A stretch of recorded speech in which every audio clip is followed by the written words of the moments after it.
What's going on, everybody? My name is Afsheen Hayat, coming at you with another analysis about UFC 163.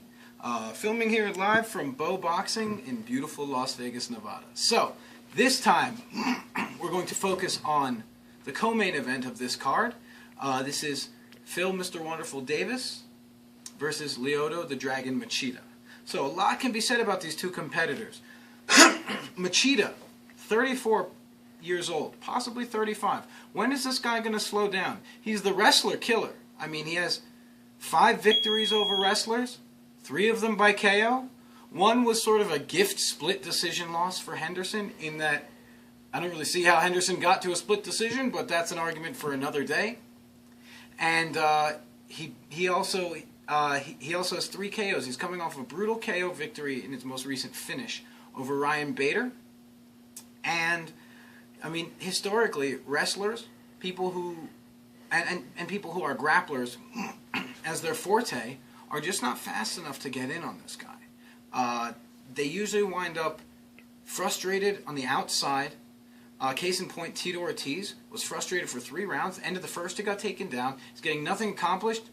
Decided to wade in the 3rd round. Boom, knee to the stomach. Machida cuts a lot of amazing angles. He's very fast. He's not so athletic in that he's beating you with his athletic skills, but his quick movements, his getting offline when he's backing up, he circles, and he has untraditional techniques that people are basically not used to seeing, that are have really revolutionized MMA and will continue to do so, because frankly there just aren't a lot of fighters like him. Ryan Bader completely abandoned the game plan after a round and a half of not coming close to a takedown.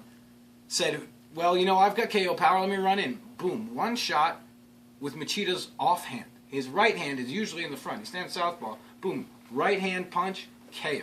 So, that's the breakdown of Machida. He's also pretty good on the ground. He hasn't done too much damage there. He submitted Silkaju 5 years ago maybe, but and he has some good takedowns, trip takedowns against Henderson, against BJ Penn back in the day.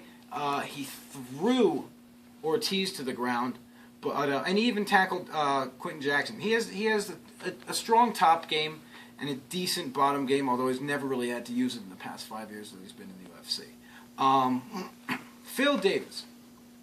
Only 1 loss in his career. It was basically a shutout against Rashad Evans at the beginning of 2012 in a fight that really showed that he has a long way to go in terms of being able to beat future champions. I don't think anyone's going to beat Phil Davis in the grappling department, at least in terms of wrestling.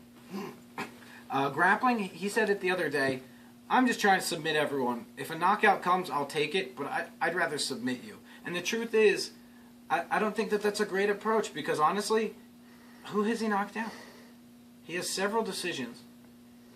He couldn't finish Vinny Magalhães, who's been finished a couple times in his career via KO. He got the job done.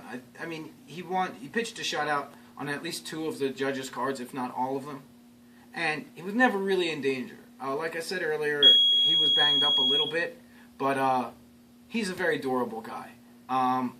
And he historically has been able to get these very necessary positions for him to win, which is the clinch. He needs to get the clinch in this bout in order to get Machida to the ground. Phil Davis struggled a couple years ago against Antonio Rogerio Nogueira. He was going for double legs the first round, and he eventually abandoned that, went to single legs, and took over the bout.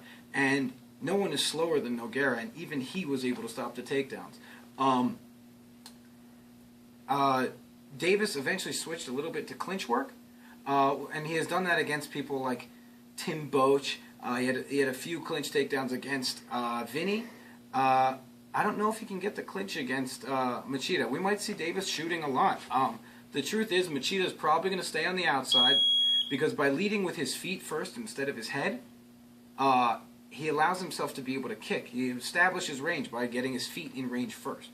And at that range, although Phil likes to throw kicks, he generally throws very heavy kicks. Throws high kicks, he has great flexibility, but he's not throwing light kicks, he's not throwing range-finding kicks, he's throwing heavy round kicks. And sometimes he teeps, But generally speaking, there are no setups. It's not part of a combo. He's throwing heavy kicks.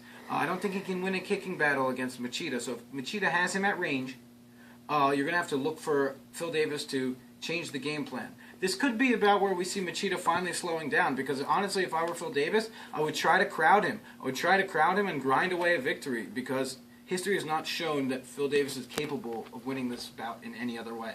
My prediction, Machida by decision. I'd say 60% of the time. I'd say 40% of the time, Phil Davis can sneak away a decision himself. So there you have it.